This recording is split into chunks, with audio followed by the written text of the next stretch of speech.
Qui aimons le Seigneur, oh, joignons, joignons au chant un doux accord, joignons au chant un doux accord, et environnant les trônes et environ, oh oui, nous marchons, oh, merci, oh merveilleux, merveilleux si, oh nous montons, tout droit vers si, oh la merveille, qu'il refuse de chanter, oh qu'il refuse de chanter, c'est qui connaissent pas notre Dieu, mais les enfants du roi céleste, mais les enfants, oh oui, proclameront leur joie, proclameront leur joie, dans toute traversée, la merveilleuse cité de Dieu. Amen, amen, amen, amen. Je pense que nous sommes dans la joie ce matin. Pouvons nous réunir dans ces lieux pour la gloire de notre Sauveur, le Seigneur Jésus-Christ. Des acclamations pour notre roi, qui est le roi des rois. Je pense que vous l'aimez. Aimer Jésus au-dessus de toutes choses. Malgré les situations qui nous arrivent, malgré les problèmes qui nous arrivent, mais nous devons toujours aimer le Seigneur Jésus-Christ. Parce que c'est lui qui nous a aimés avant la fondation du monde. Si nous sommes ce que nous sommes aujourd'hui, nous sommes le résultat de son amour. Levez-vous pour la lecture de la parole de Dieu. Galates 4, verset 27 jusqu'à 31. Car il est écrit, réjouis-toi, stérile, toi qui n'enfantes point. Éclate et pousse des cris, toi qui n'as pas éprouvé les douleurs de l'enfantement. Car les enfants de la délaissée seront plus nombreux que les enfants de celles qui étaient mariées. Pour vous, frères, comme Isaac, vous êtes enfants de la promesse. Et de même qu'alors, celui qui était né selon la chair persécutait celui qui était né selon l'esprit, ainsi en est-il encore maintenant. Mais, que dit l'Écriture? Chasse l'esclave et son fils, car le fils de l'esclave n'héritera pas avec le fils de la femme libre. C'est pourquoi, frères, nous ne sommes pas enfants de l'esclave, mais de la femme libre. Que Dieu bénisse la lecture de sa parole. Vous pouvez vous asseoir. Le sujet de ce matin, nous allons parler de ce soir plutôt. Bon, on a l'habitude de prier souvent les matins, mais nous c'est une exception. Le sujet de ce soir, c'est la semence n'hérite pas avec la balle. La semence ne finira pas avec la balle. La semence n'a pas la même importance que la balle. La semence n'a pas le même rôle que la balle. La semence n'a pas la même utilisation que la balle. Est-ce qu'on est ensemble? Qu'est-ce qu'une semence? La semence est une graine ou autre partie d'un végétal apte à former une plante complète après semis ou enfouissement. Enfouissement, c'est côté et là qu'on a quatre mabélé. C'est ça la définition d'une semence. Alors, qu'est-ce qu'une balle? La balle, c'est ce qui enveloppe la semence. Amen. Amen. La balle, c'est ce qui enveloppe la semence. C'est ce qui protège la semence à l'intérieur. Alors, dans ce monde, il y a plusieurs semences. Nous avons la semence animale, il y a la semence végétale et il y a la semence humaine. Amen. Amen. Alors, nous, tels que nous sommes ici, nous sommes la semence de nos parents. Papa Vertio, papa. Maman, moi c'est maman, papa Ange. Yoko kana na nani? Papa? Maman Godé yoko kana na nani? Papa ka. Bon, ngai batolo baka tantôt maman, tantôt papa.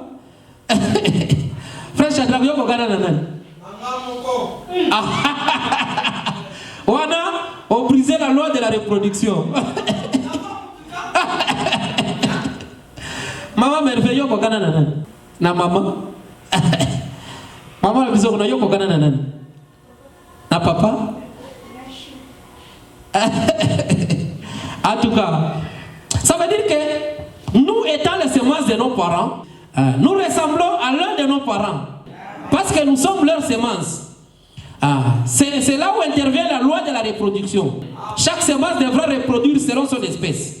Pour que nous puissions venir sur cette terre, il y a eu beaucoup de semences qui sont mortes. Amen. Beaucoup de semences sont mortes. C'est là où le prophète a prêché 1 sur 1 million. C'est là où intervient la prédestination. Nous ne sommes pas par hasard. Nous étions nombreux quand il y a eu ensemencement. Mais ça va créer une se va créer une se bimagate. Beaucoup sont morts à côté de nous pour que nous puissions venir sur cette terre. Donc nous sommes venus par élection. Dieu sait pourquoi nous sommes venus sur la terre. Exemple, le maïs, prenons le cas du maïs. Vous avez remarqué qu'ici à Colombie, en tout cas, on plante beaucoup de maïs. Babilangeza et Bélé. Vous remarquez? C'est tout le monde qui a apprécié. C'est tout vert. Vraiment c'est tout vert. Pourquoi? La vie est encore dans la jeune plante. Et bimi c'est tout vert, c'est verdâtre, c'est beau à voir. Là je n'ai rien à vous expliquer parce que tous nous vivons ici. Nous sommes en train de voir cela. Alors, à un certain moment, vous verrez que Bilangue Koli est changé de tenue. Et comme jaune. Il y a la présence des fleurs. La vue qui est au niveau des feuilles et m'a dit n'a niveau pas fleur. À un certain moment, vous allez voir que il y aura présence des épis. Épices et bandigobima. Qu'est-ce que j'appelle épices? Moi, je fais l'agriculture. L'épice, c'est l'ensemble de la balle et la graine à l'intérieur. C'est ce que nous appelons épices. Amen. Épices et bimi. Pourquoi? La vie qui était dans la plante commence à remonter. La vie doit se concentrer quelque part. Vous verrez qu'en ce moment-là, Matiti Oezalaki vert que nous avions apprécié, ça commence à se détériorer. La vie commence à monter au niveau des fleurs et continue à épices. Amen. Là, c'est très facile à comprendre. Après quelques mois, vous remarquerez que la plante commence à tendre vers sa fin. Et bien, nous avons sa apparence à beaucoup de fois. Pourquoi? La vie. Après l'ensemencement de la graine, la tige qui va sortir, le prophète Branham représente cela comme Agar. Il dit Agar était la tige. Amen. Parce que dans la promesse de la semence, il y a eu 3 étapes qui ont intervenu. Il y avait la tige, la branche et les graines. Mais dans la semence spirituelle, il y a aussi 3 femmes qui ont intervenu. Il y avait Agar, il y avait Sarah et il y avait Marie. Amen. Agar, c'est la tige. Agar a représenté la tige. Amen. La première partie du développement de la graine, c'était Agar. Elle était la femme prostituée. Elle était une esclave. Elle n'a rien à voir avec la semence. Amen. Elle n'a rien à voir avec la semence. Après Agar, c'est devenu Sarah. Sarah, c'était les graines. C'est les graines qui relient la semence et la branche. Sarah était la porteuse. Le prophète dit que Sarah représente les graines. Elle a porté la graine jusqu'à ce que la graine est arrivée à la maturité. Amen. Sarah était une femme juive, une femme des nations. Elle représente la foi. Parce qu'Agar était une femme prostituée. Mais Sarah a eu la foi en elle. La promesse est venue à Sarah. Sarah a cru. Elle n'a pas discuté. Sarah dit qu'il me soit fait selon son désir. Elle a porté la sémence. Elle était des Crètes. Quand Jésus est venu à travers Marie, alors la sémence est arrivée à la maturité. C'est là où les catholiques confondent Marie avec la sémence. Parce que des fois quand vous voyez l'épice, on appelle l'épice le maïs. Mais quand nous voulons manger, nous ne mangeons pas tout l'épice. Nous devions enlever la balle et nous nous intéressons de la graine qui est à l'intérieur. Amen. Si vous allez dans la généalogie, à partir de Sarah qui était la femme légitime d'Abraham, est venu Isaac. Après Isaac est venu Jacob. Après Jacob est venu les 12 patriarches. C'est là où est venue la grande nation juive. C'est à partir de Sarah. Alors, Marie était la Vierge, elle représentait la foi. Alors, la sémence fut transformée par 3 femmes. Ce sont les 3 femmes que nous venons de citer là-bas. Souvenez-vous toujours, dans la Bible, la femme représente l'Église. Quand nous parlons de la femme, souvent même dans l'Apocalypse là-bas, la femme représente toujours... La deuxième femme était une femme adultère. Amen. Et la troisième n'avait pas affaire au sexe. Parce que Jésus n'est pas venu à travers le sexe. Et la première femme, c'était la prostituée. La deuxième femme, c'était la femme... Il y avait Marie, il y avait qui? Agar, il y avait Sarah, il y avait Marie. Agar, c'était la femme prostituée. Sarah, c'était la femme libre. La femme légale de Marie, d'Abraham. Et après ça est venue Marie, qui était la Vierge. 3 femmes qui ont intervenu dans la croissance de la graine. À 69, c'est à 69 que nous devrions lire. La sémence n'hérite pas avec la balle. Le prophète dit ceci. Remarquez Agar, la tige, qui fut la première partie du développement de la sémence. Elle ne ressemblait en rien à la sémence. C'était la tige. Parce qu'elle était une femme esclave. Pas du tout dans la promesse.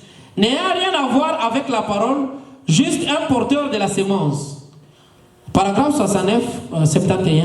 Remarquez Sarah le Grèce qui avait le pollen. Cette nation juive est née d'elle. De Sarah descendit Isaac. D'Isaac descendit Jacob. Jacob engendrant les patriarches. Et les patriarches engendrèrent une nation. Amen. Marie la Vierge. La foi produisit la vraie sémence, parole spirituelle faite chair. Voyez-vous, les trois femmes par qui cette sémence a été transportée, l'une d'entre elles était en fait une adultère dans la polygamie. La seconde était une femme libre. Et la troisième n'eut pas tout besoin d'avoir affaire au sexe. Mais par la foi, elle crut la parole de Dieu. Agar, Sarah, c'était toutes les deux par le sexe. Mais Marie fut la Vierge par la puissance d'une parole promise de Dieu. Et le prophète dit que c'est vrai. Amen. C'est vrai. Parce que dans la parole de Dieu, Dieu doit toujours œuvrer par type. Amen. Nous sommes allés du type de la graine végétale. Là où le prophète nous démontre qu'il y a 3 étapes pour que la sémence arrive à la maturité. Et du côté spirituel aussi, il y a 3 femmes qui ont été identifiées. Il y a Agar qui était les Crètes, il y a Sarah qui était la femme libre, et il y a Marie qui était une femme vierge, différente de ces 2 autres. Ne jamais confondre la balle et le bleu. Nous sommes en train de parler de la sémence n'hérite pas avec la balle. Nous sommes les enfants de la promesse. Amen. Nous devons avoir un comportement différent. Parce que nous savons, la graine, quand elle arrive à la maturité, elle a une utilisation. Elle est très importante. Mais la balle ne nous servira à rien. Peut-être que la balle va utiliser prochainement pour l'engrais chimique. Mais la graine va passer à des transformations. La sémence n'hérite pas avec la balle. Alors même en 82. Remarquez combien plus Marie fut comme la chose réelle. Mais en tant que la balle naîtrait cette sémence en elle-même. La protège, la nourrit, jusqu'à ce qu'elle se trouve seule, mûre. Ainsi, ce troisième âge de l'Église, de Pentecôte, retint ses grains pour les faire mûrir, jusqu'à ce que ce fût le moment que la balle s'ouvre. Marie, étant la mère de Christ, fut juste un incubateur. Elle n'avait pas le sang de Marie. Elle n'était pas de sang juif. Il n'était pas de sang gentil. Il était du sang de Dieu. Dieu créa ce sang. Ça ne pouvait pas être par le sexe. Il ne fut ni juif ni gentil. Amen. Le bébé n'a pas une seule goutte de sang de sa mère. Le sang vient du Père. Nous savons que l'hémoglobine est dans le mâle, comme le poulet. Ils peuvent avoir un œuf. Une poule peut avoir un œuf, mais si elle n'est pas allée avec l'oiseau mâle, le coq, il ne chlorera jamais. Il est non fertile. Il en est de même avec les gens qui confessent Christ. Beaucoup d'entre eux ressemblent à des chrétiens, essayent d'agir comme des chrétiens, mais nous devons avoir Christ à l'intérieur de nous. C'est qui est la parole manifestée. Sinon, cela ne nous fera pas devenir un vrai chrétien croyant à la Bible. Ce sera tout simplement quelque chose de dénominationnel. Il ne peut pas vivre parce qu'il n'y a pas de vie en lui pour vivre. Un œuf ne peut éclore, il pourrit là dans le nid si le poule n'est pas allé avec l'oiseau mâle. Amen. Amen. C'est juste comme les membres d'une église. Vous pouvez les pouponner, en faire des diacres et tout le reste. Mais vous avez un nid plein d'œufs pourris tant qu'ils ne sont pas accouplés au mâle. C'est vrai. Le prophète dit c'est vrai. La balle était un porteur. Elle nourrissait la semence. C'est vrai. Alors voici la semence elle-même doit quitter la balle. Ou la balle doit se retirer de la semence pour permettre à celle-ci de s'exposer au soleil et arriver à maturité. Nous voyons tout en type. Voici ici maintenant combien elle est prête. Le prophète dit que l'enseignement par type ne trompe jamais. Amen. L'enseignement par type ne trompe jamais. La semence ne peut jamais hériter avec la balle. À un certain moment, la balle doit quitter la semence. La balle a joué un rôle de pouvoir protéger la graine. Et à un certain moment, la graine doit arriver à la maturité. Pour que la graine arrive à la maturité, la graine doit s'exposer au soleil. Le soleil qui est Jésus-Christ. Si la graine n'est pas exposée au soleil, la graine n'arrivera pas à la maturité. Le soleil, c'est la parole de Dieu. Quand nous naissons, nous ne pouvons pas nous arrêter à la justification. Nous devons aller à la sanctification et nous devons aller au baptême du Saint-Esprit. Nous devons arriver au baptême du Saint-Esprit. Nous devons grandir. Nous devons être exposés à la parole de Dieu. C'est grâce à cela que nous arriverons à la maturité. Et vous remarquerez que quand la graine apparaît, la croissance de la plante s'arrête. La plante ne va plus croître. Je sais qu'il y a plusieurs sortes de plantes. Et ce sont des plantes qui vivent pendant longtemps. Saison où il y a boti, saison où il y a boti, saison où il y a boti. Mais prenons l'exemple du maïs. Quand la plante du maïs est en train de croître, dès qu'il y aura apparence de la graine, la plante ne va plus croître. Amen. Parce que c'est maintenant la graine qui doit arriver à la maturité. Et le prophète dit qu'il typifie la plante avec cet âge, avec les âges de l'église. Dès que nous arrivons à la fin, la plante ne va plus croître. Ça veut dire, même nous ici, nous sommes à la fin de l'âge des âges. Nous sommes à l'âge de la Odyssée. C'est le 7e âge, c'est l'âge de la fin. Amen. La plante ne va plus croître. C'est la semence qui doit arriver à la maturité. Parce qu'après cet âge, il n'y a pas un 8e âge. La plante ne grandira point. L'âge ici est marqué par 2 événements à la fin. Il y a l'enlèvement et à la fin de ce monde. Donc la plante ne va plus croître. Amen. C'est la graine qui doit arriver à la maturité pour qu'il passe à l'utilisation. La plante s'arrête avec l'âge de la Odyssée. La plante s'arrête et ne va plus croître. C'est maintenant la graine, le processus, c'est la graine qui arrive à la maturité. La vie a quitté la tige, la vie a quitté les feuilles, la vie a quitté les feuilles, la vie a quitté même les graines. Amen. La vie a même quitté la balle. Et la vie s'est concentrée à la graine. Amen. La plante ne grandira plus. Écoutons ce que le prophète nous dit au paragraphe 92. Luther s'est arrêté sur sa première parole. Le juste vivra par la foi. Wesley eut deux mots. La sanctification, la seconde œuvre de grâce, bien déterminée. La Pentecôte eut la troisième parole, la restauration des dons. Mais la semence entière doit venir. Voyez comment, avec une seule parole, ils ont fait une dénomination. Avec une autre parole et une autre parole. Mais il doit y avoir quelque chose qui ne peut servir à faire une dénomination. C'est la totalité de la vie qui est là-dedans, qui doit se manifester de nouveau dans une église. Amen. Il ne peut pas y avoir aucun âge de l'église après ceci. Nous sommes à la fin, frères et sœurs. Nous y sommes. Nous sommes arrivés. Grâce soit à lui, à Dieu. Nous sommes arrivés. Vous savez que cet âge ici, Daniel a voulu vivre cela. Il a vu ça de loin. Beaucoup de prophètes même ont voulu vivre cet âge de la fin. Mais nous sommes heureux. Nous sommes de ceux qui ont vécu à cet âge de la fin. C'est un âge glorieux. Amen. C'est l'âge où la plante est arrivée à la maturité et la plante a produit la graine, la sémence que nous sommes, étant les semences royales d'Abraham. La vie a quitté la tige, la vie a quitté tout ça, la vie s'est arrêtée dans la graine. Au paragraphe 110, c'est juste pour appuyer ce que nous sommes en train de dire.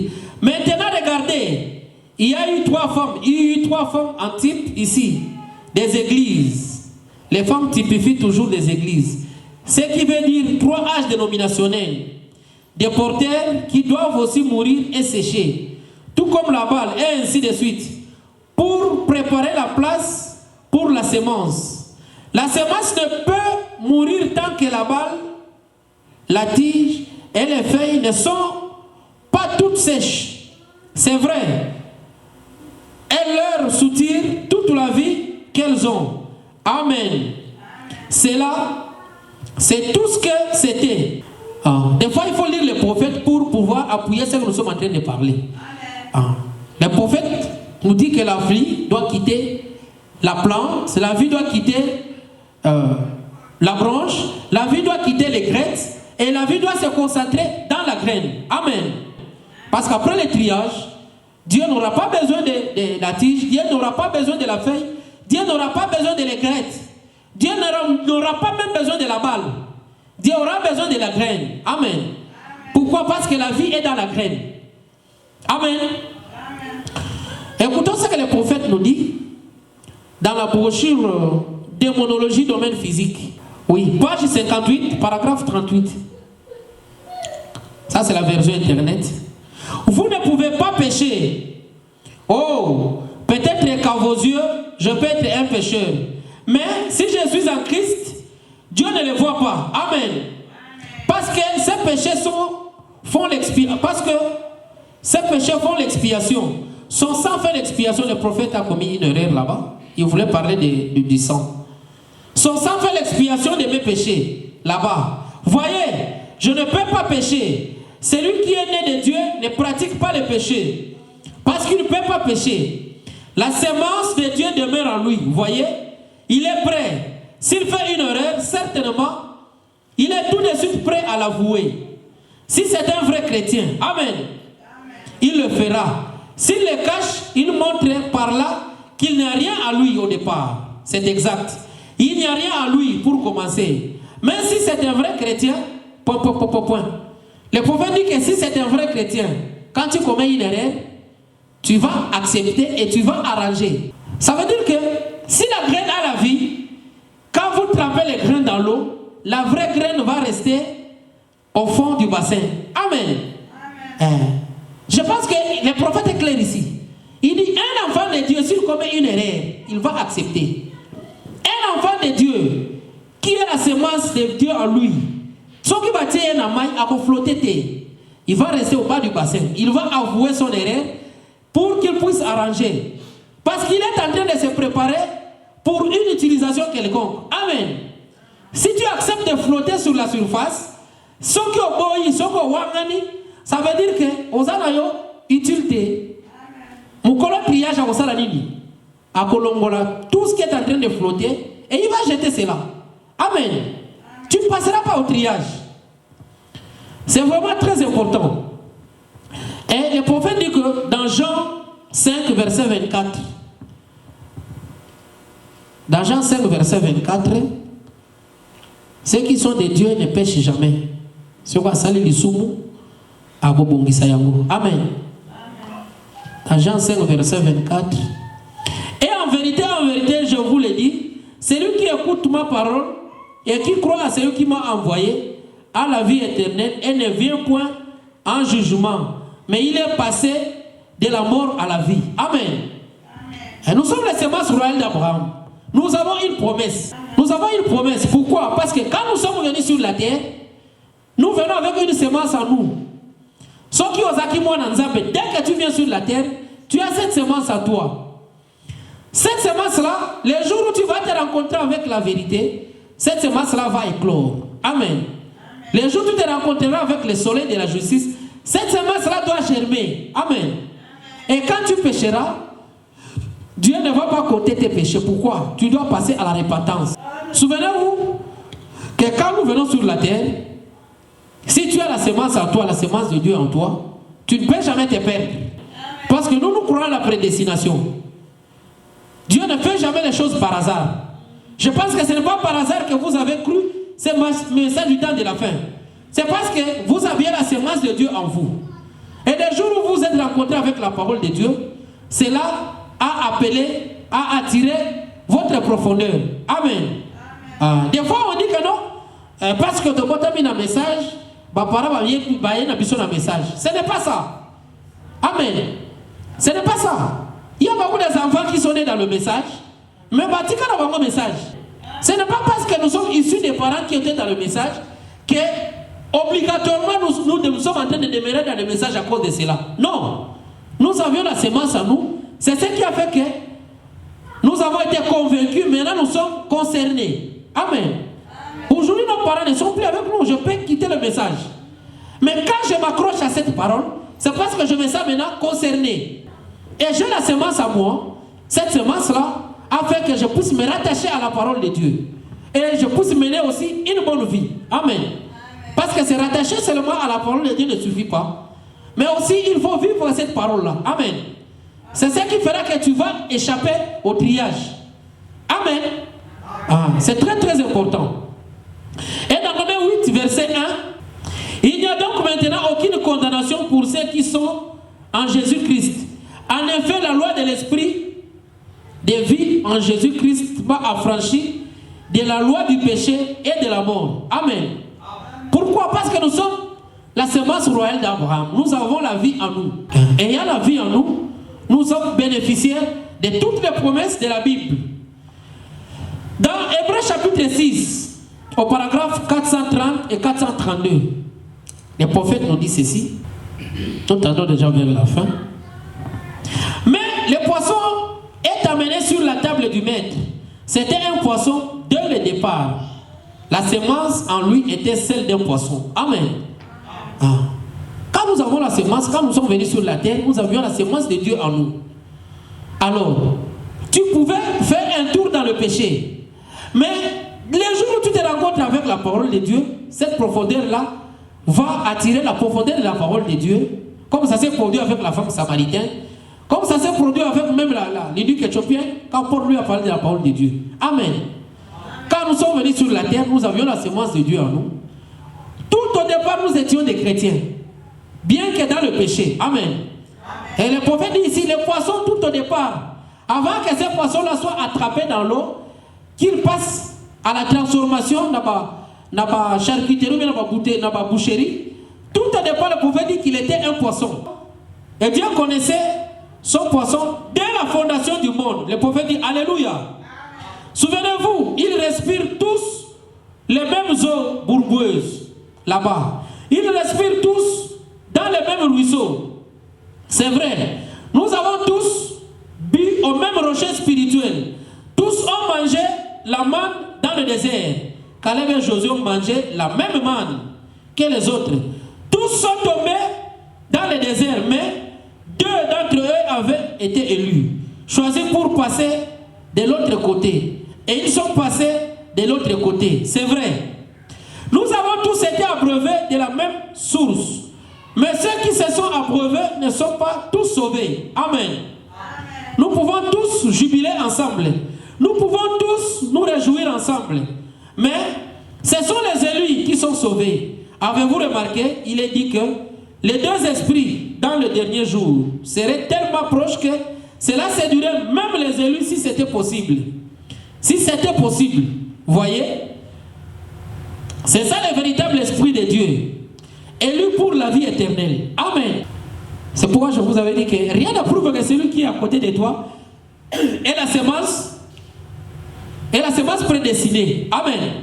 Il ne faut pas regarder à quelqu'un. Parce que nous avions des amis. Amen.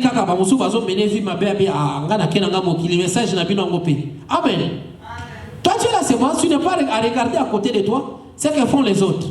Les prophètes disent que la pluie tombe sur les bons comme sur les mauvais. Quand la pluie tombe, elle ne tombe jamais. Elle ne tombe pas seulement Nicolo ya Masangu Toloni. Il y a aussi des livrets qui profitent aussi de cette eau-là. Mais à la fin, après la récolte, c'est seulement ce qui est important qui est soutiré. La parole de Dieu tombe. C'est tout le monde qui écoute la parole de Dieu. Mais ce n'est pas tout le monde qui arrivera au salut, à l'enlèvement. Amen. Chacun doit se préparer. C'est vraiment très très important. Il faut éviter de suivre la masse. Il faut que tu puisses vraiment être en contact avec la parole de Dieu pour que tu puisses être sauvé un jour. Amen. C'est tout le monde qui écoute les prophètes. C'est tout le monde qui écoute les prédicateurs. C'est tout le monde qui écoute les bandes. Mais ce n'est pas tout le monde qui sera sauvé. Ce n'est pas tout le monde qui sera sauvé. Dans question-réponse, au paragraphe question-réponse sur les Hébreux, président Jeffersonville, dans COD, paragraphe 416. Or, souvenez-vous que quand il est mort, il est d'abord allé prêcher aux âmes qui n'étaient pas en prison. Qui est le prophète, il rectifie ça, qui était en prison, et il a rendu témoignage qu'il était la sémence de la femme. Amen. Il était celui qu'Enoch avait vu venir avec ses saintes myriades. Il devrait rendre témoignage des Écritures qui avaient été prêchées par Noé et par Enoch et par les justes qui étaient bien celui-là. Il fallait que tout reconnaisse cela. Puis il est monté au séjour des morts et il a reçu du diable les clés de la mort et du séjour des morts. Il est remonté au paradis. Il a ramené avec Abraham, Isaac et Jacob. Et les Juifs, ils sont ressuscités. Matthieu 24. Ils sont sortis de la tombe et sont entrés dans la ville. Et ils sont apparus aux gens dans les rues. Alléluia. Amen. Au paragraphe 419. Bon. Mais son corps, pendant que son âme était ici en train de rendre témoignage aux perdus, ici en bas, en train d'ôter les clés au diable, et qu'elle revenait en ramenant Abraham et Isaac, son âme gisait dans son âme était là en bas en train de faire ça et son corps gisait dans la tombe. C'est pour ça que Jésus a dit, les gens disaient bien, pourquoi est-ce que Jésus dit dans 3 jours je le ressusciterai? Dans 3 jours je ressusciterai. Il est mort le vendredi après-midi. Il est ressuscité le dimanche matin. Mais regardez bien, c'était dans les 3 jours, si vous prenez le lexique. Car il savait que David, sous l'onction du Saint-Esprit, avait dit, je ne permettrai pas que mon sein voie la corruption. Il savait que ça s'appliquait à lui. Il savait que ça s'adressait à lui. Il était le Saint-Esprit de Dieu et il savait que la corruption s'installe en 72 heures. À un certain moment, avant l'expiation, ces 3 jours, il allait en sortir. Parce que les Écritures ne peuvent pas être anéanties. Amen. La parole de Dieu passera. Les cieux et la terre passeront, mais la parole de Dieu ne peut pas passer. Les prophètes nous expliquent que Jésus-Christ devrait faire 3 jours dans la terre. Mais les diables voulaient compliquer les choses, dire que non, un jour correspond à 24 heures. Alors, Jésus en réalité n'a pas fait 3 jours. Mais, si nous devons voir, Jésus était mort le vendredi. Quand on compte à terme des jours, c'est du vendredi au dimanche matin. Amen. Alors, la parole de Dieu ne faillit jamais. Nous sommes la postérité d'Abraham, la sémence royale d'Abraham. Nous avons des promesses qui nous sont liées. Amen. En tant que la sémence, nous devons veiller sur la parole de Dieu. La vie a accompagné, la vie, pour que la sémence soit en vie, la vie a accompagné la sémence depuis le départ de la plante jusqu'à la graine. Vous remarquez que la plante va perdre sa vie, les branches vont perdre leur vie, les feuilles vont perdre leur vie, la balle même va perdre sa vie pour se concentrer à la graine. Amen. C'est très très important. Et la balle ne va pas hériter avec la sémence. Amen. La balle ne va pas hériter avec la sémence. Quel est cet héritage? C'est le ciel. Nous étant la sémence royale d'Abraham, notre héritage c'est le ciel. Notre héritage c'est l'enlèvement. Amen. Ne ratons pas cette occasion-là. Que la balle ne puisse pas nous distraire. Amen. Parce que la balle va se sécher bientôt. Pour que la vie puisse se concentrer dans la graine. La balle n'a pas la vie. Elle peut paraître comme la graine. Mais elle n'est pas la graine. Amen. Concentrez-vous sur ce qui est important. Parce que bientôt là, la graine va passer à l'exploitation. La graine va aller au ciel, dans la maison, pour fêter. Amen. C'est très très important. La semence n'hérite pas avec la balle. Ne soyez pas distraits d'adorer la balle. Comme ceux qui adorent Marie, qui n'était qu'une porteuse, qui n'était qu'une incubatrice. Amen. Marie n'a pas été la graine. Marie a été l'incubatrice de la graine. Ce qui est important, c'est la graine. Contentons-nous sur la graine qui est Jésus-Christ. Amen. Jésus-Christ, son nom a été élevé au-dessus de tout. Quand nous prions, ne priez pas Marie. Priez Jésus-Christ. Amen. Prions Jésus-Christ. C'est très important. Alors, ne perdez jamais cette occasion qui nous a été donnée. Amen. Nous sommes au temps de la fin. Daniel voulait voir ces choses, mais il n'a pas vu cela. Il lui avait dit, c'est ces choses pour le temps de la fin. Nous vivons dans un âge très très glorieux. L'âge de la graine, l'âge de la sémence. Amen. Parce que le virage, c'est l'enlèvement. Le virage de cet âge, c'est le ciel. Amen. Ne ratons pas cela en tant que sémence royale d'Abraham. Que le Seigneur vous bénisse. Nous pouvons nous lever pour clôturer la prière.